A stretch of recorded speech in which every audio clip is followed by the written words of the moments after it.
నమస్తే అమ్మ, అందరూ బాగున్నారా? ఈరోజు మన ఛానల్లో చక్కెర పొంగల్ చేసుకుందాం. పెసరపప్పు వేసి చక్కెర పొంగలి, బెల్లము, పంచదార, డ్రై ఫ్రూట్స్ కదా. పిల్లలకి పెద్దోడికి అందరికీ మంచిది. పెసరపప్పు కూడా చాలా మంచిది పిల్లలకి కూడా. అందుకని బలమైన ఆహారం ఇది. పంచదార, కొద్దిగా బెల్లము వేసుకుని చేసుకుందాం. నేను చేసి చూపిస్తాను. నెయ్యి పోసి చేస్తే చాలా రుచిగా ఉంటుంది. చేసుకుందాం రండి. పెద్ద కప్పుతో బియ్యం, చిన్న కప్పుతో పెసరపప్పు, అంటే ఒకటికి ఒకటి సగం. ఒక కప్పు బియ్యానికి అరకప్పు పెసరపప్పు. ఎంతసేపు నానబెట్టుకోవాలి? ఒక అరగంట అట్లా నానితే బాగుంటుంది. ఇప్పుడు కుక్కర్లో పెట్టేసుకుందాం.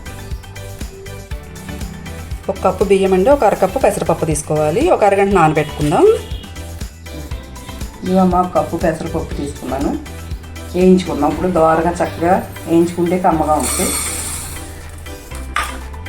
మంటను సిమ్లో పెట్టి వేయించుకోవాలా?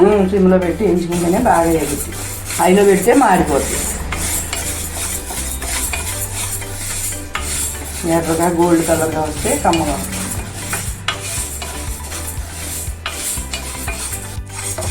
ఇవమ్మ ఇలా గోల్డ్ కలర్ వచ్చేలాగా వేయించుకోవాలి. కమ్మగా ఉంటుంది. వేయించుకుని అప్పుడు బియ్యం రెండు కడిగి కొంచెంసేపు నానబెట్టుకుని అప్పుడు పొయ్యి మీద పెట్టుకుందాం. కుక్కర్లో పెట్టేసుకుందాం. కుక్కర్లో అంటే చక్కగా 2 విజిల్స్ వస్తే చాలు. తర్వాత ప్రాసెస్ తర్వాత చూద్దాం. బియ్యం పెసరపప్పు 2 కలిపి పెడిగేసావమ్మా? అవును. వాటర్ ఎలా పోసుకోవాలి? వాటర్ అంటే బియ్యానికి 1కి 2 పోసుకుంటాం కదా. ఎగస్ట్రా పెసరపప్పు కూడా ఉంది కనుక కొంచెం అన్నం బాగా మెత్తగా ఉడికితే బాగా పలుకుల్లాగా ఉండదు. కొంచెం తగ్గించి పోసుకో.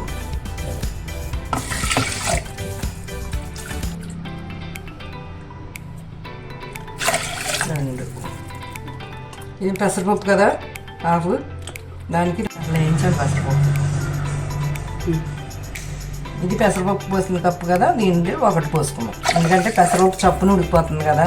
బియ్యం కప్పుతో 2 కప్పులు నీళ్లు, పెసరపప్పుకి ఒకటే 3 కప్పులు నీళ్లు పోసుకుంటాం. పదునుగా వండుకోవాలి. అరగంట నానక కుక్కర్ పెట్టేసుకోవాలి. పొంగల్కి ఇప్పుడు పెసరపప్పు బియ్యం నానబెట్టుకున్నాం కదా, అరగంట అయింది.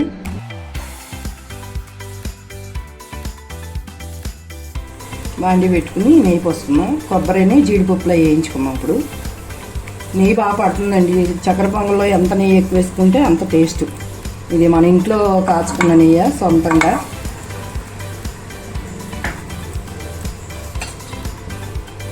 ఈ జీడిపప్పు కొబ్బరి కూడా ఎంత ఎక్కువ వేసుకుంటే అంత బాగుంటాయి. రకానికి రకం ఉంటే చాలా బాగుంటుంది.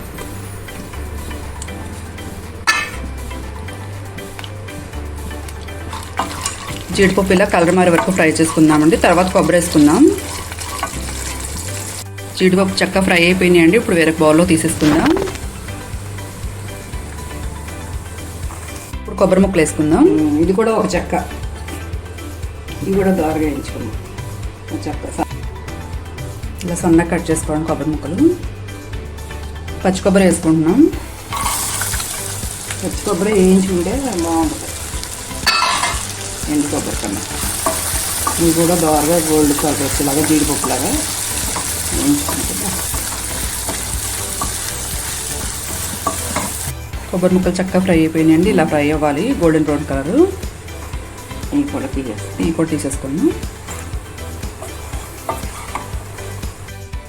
ఇదిగోమ్మ, మనం ఈ కప్పు బియ్యం తీసుకున్నాం, ఈ కప్పు పెసరపప్పు తీసుకున్నాం కదా, ఇందాక వేయించి నానబెట్టుకున్నాం. దానికి ఇప్పుడు కొలత చెప్తున్నాను. ఈ పెద్ద కప్పుతో బెల్లం తీసుకుందాం, చిన్న కప్పుతో పంచదార తీసుకుందాం. 2 వేసుకుంటే టేస్ట్ బాగుంటుంది.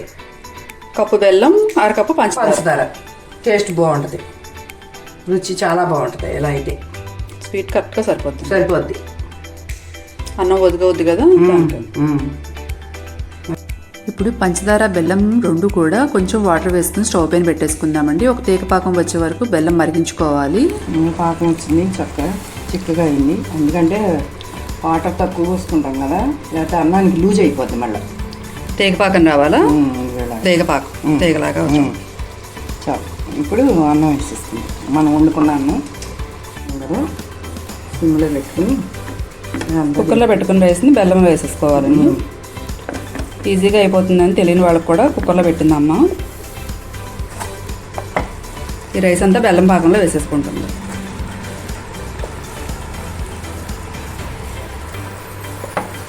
చాలా సింపుల్గా చేసేసుకోవచ్చండి. బెల్లం పాకం పట్టుకోవడం ఒకటి వస్తే సరిపోతుంది. రైస్ కూడా చక్క పొడి పొడిలాడుతూ ఉంది, మరి ముద్దలా కాకుండా. తక్కువ వేసుకున్నాం కదా వాటర్.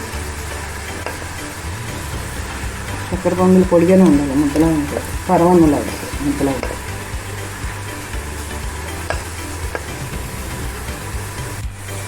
అన్నం అంతా బెల్లపాకం అంతా రైస్కి పట్టేలాగా అంతా కలుపుకోవాలి. కాస్త ఉడకనివ్వాలా. దీంట్లో మరి స్వీట్ లాగాలి కదా అన్నం. రైస్కి అంతా బెల్లం పట్టేదాకా కొంచెం పెట్టుకోవాలి. వంట హై ఫ్లేమ్ ఉంచుకోవాలి, మీడియం ఫ్లేమ్? మీడియంలోనే ఉంచుకోవాలి. మాడికి కదా మరి బెల్లం కుదురుతుంది. ఇదిగో నెయ్యి వేసుకున్నాం. నెయ్యి వేసుకుంటే కొంచెం పొడి పొడి. చక్కెర పొంగల్ అంటేనే నెయ్యి అండి. చక్కెర పొంగల్ ఎంత నెయ్యి ఉంటే అంత టేస్ట్గా ఉంటుంది.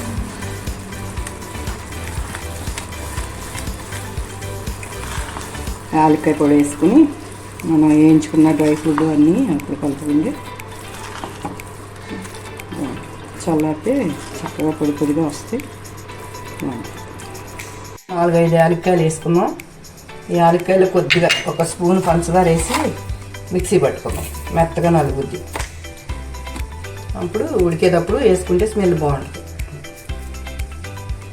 పాకం అంతా అన్నంకి లాగేసుకుంటుంది. ఇప్పుడు కొంచెం ఇలాచి పౌడర్ వేసుకున్నాం. 4 యాలక్కాయలు పంచదారలు వేసి కొద్దిగా పొడి చేసుకుని, యాలక్కాయలు ఎక్కువ వేసుకుంటాం, బాగుంటుంది. స్మెల్ బాగా వస్తుంది. చక్కెర పొంగల్కి మనం వేయించి పెట్టుకున్న కొబ్బరి ముక్కలు